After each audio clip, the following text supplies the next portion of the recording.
تو امام مالک کا سب سے بڑا کارنامہ کیا ہے؟ امام یہ پہلے محدث ہے، امام بھی ہے، مسلک کے بھی امام ہے، چار ائمہ میں یہ پہلے محدث ہے جنہوں نے باضابطہ حدیث کو کتابی شکل میں جمع کیا۔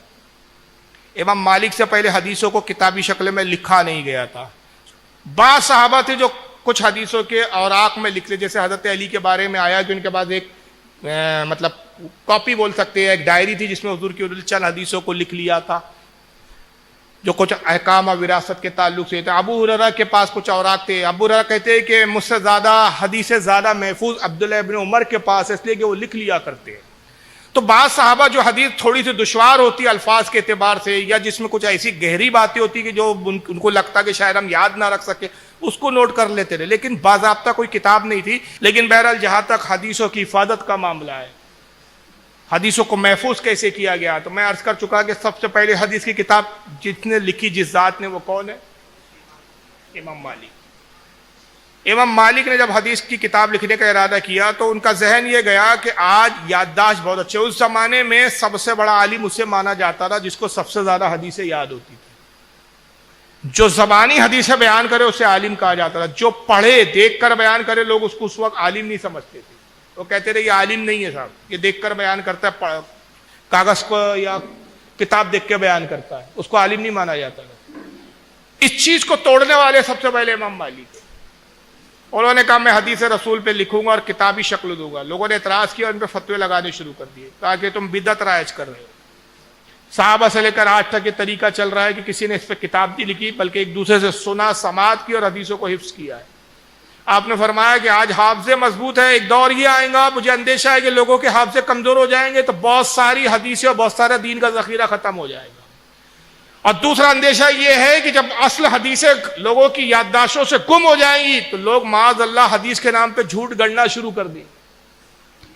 لہذا میں چاہتا ہوں کہ رسول اللہ کے حدیث کے ذخیروں کو محفوظ کر دیا جائے۔ تو انہوں نے موطا لکھنے شروع کیا۔ جب یہ دلیلیں دی تو علماء قائل ہونا شروع ہوئے۔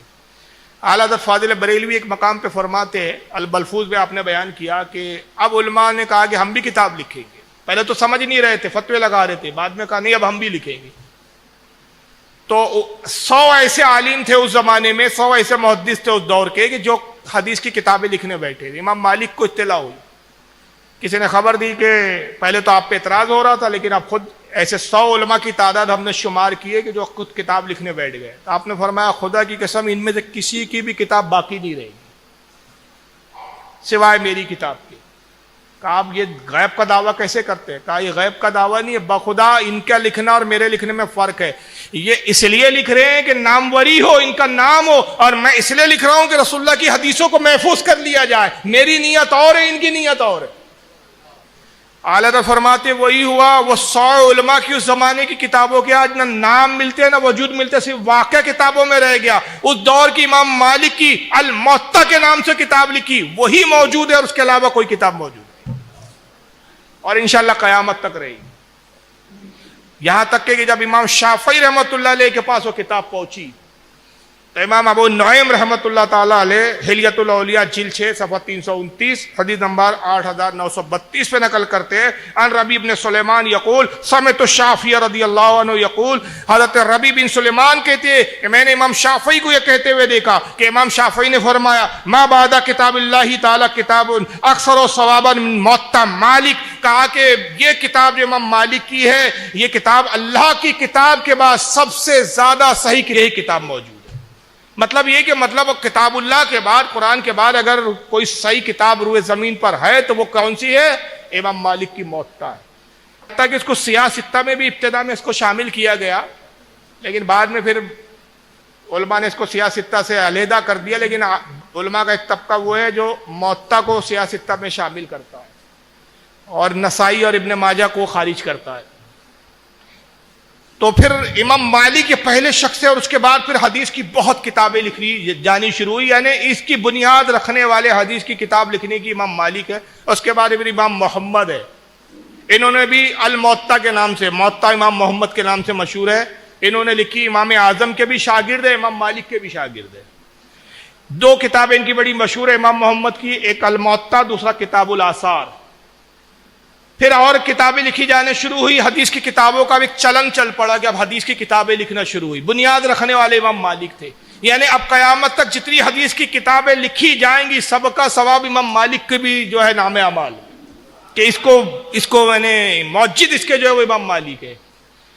امام ابو یوسف امام اعظم کے شاگرد امام ابو حنیفہ کے، انہوں نے کتاب الآثار کے نام سے لکھا۔ ایک دوسری کتاب انہوں نے لکھی کتاب الخراج۔ حضرت امام اعظم کے ہی شاگردوں میں ایک اور آتے عبداللہ ابن مبارک، انہوں نے الزہد نام سے کتاب لکھی، حدیث کی وہ کہ حدیثوں کو جمع کیا جو زہد، پرہیزگاری اور تقوی پر ہے۔ وقی ابن جرح امام بخاری کے مشائخ میں، امام اعظم ابو حنیفہ کے شاگردوں میں، عبداللہ ابن مبارک کے شاگرد ہے، عبداللہ ابن مبارک امام اعظم کے شاگرد ہے، امام اعظم ان کے دادا استاد ہے، یہ امام بخاری کے استادوں میں، انہوں نے کتاب الزہد لکھی وقی ابن جرح نے۔ امام شافعی رحمۃ اللہ علیہ نے مسند الشافعی کے نام سے لکھی جو 4 جلدوں میں، اور ایک کتاب اور امام شافعی نے حدیث پر لکھی جس کا نام ہے الام، 10 جلدوں میں آتی ہے۔ الحمدللہ یہ دونوں کتابیں میرے پاس موجود ہے میری اپنی لائبریری، الام بھی اور مسند الشافعی بھی 10 جلدوں میں ہے یہ۔ پھر امام احمد ابن حنبل کے استادوں میں سے آتے امام عبدالرزاق، انہوں نے المصنف کے نام سے حدیث کی کتاب لکھی، 11 جلدوں میں آتی ہے کتاب۔ ابن اسحاق یہ بھی ایک امام گزرے، انہوں نے مسند اسحاق بن راہیہ 5 جلدوں میں لکھی۔ امام بخاری کے استاد علی بن جعد مسند ابن الجعد جو 2 جلدوں میں انہوں نے لکھی۔ پھر امام احمد ابن حنبل نے حدیث کی کتاب لکھی، اور یہ کتاب بڑی مقبول ہوئی، اور آج بھی یہ کتاب اہل علم اور محدثین اور حدیث شغف رکھنے والوں کے نزدیک بڑی مقبول ہے، اور بارگاہ رسالت پہ بھی مقبول ہے، جس کا نام ہے مسند الامام احمد ابن حنبل۔ اس کے الگ الگ ایڈیشن اب آتے ہیں، 12 جلدوں میں بھی ایڈیشن چھپتا ہے۔ میرے پاس 3 نسخے الحمدللہ، جس میں ایک 8 جلد کا نسخہ ہے، ایک 12 جلد کا نسخہ ہے، اور ایک 45 جلد کا بھی نسخہ ہے۔ 45 جلد میں تخاریج کے ساتھ آیا ہے، وہ حدیث ہے جو امام احمد نے لائی، اور کن کتابیں میں آئی اس کی بھی تخریجوں کو لکھا گیا، اس طرح 45 جلدوں میں۔ اور ابھی حال ہی میں غیر مقلدین نے حضرت امام احمد کی مستند کو چھاپا 1 جلد میں بڑے سائز میں، بہت باریک کتابت میں۔ امام ابن ابی شیبہ، امام بخاری، امام ابو داؤد اور امام ترمذی، یہ 3 بڑے ائمہ کے استاد میں، انہوں نے بھی المصنف کے نام سے 15 جلدوں میں المصنف لکھی۔ امام دارمی یہ بھی امام بخاری کے استاد ہے، سنن الدارمی 2 جلدوں میں لکھی۔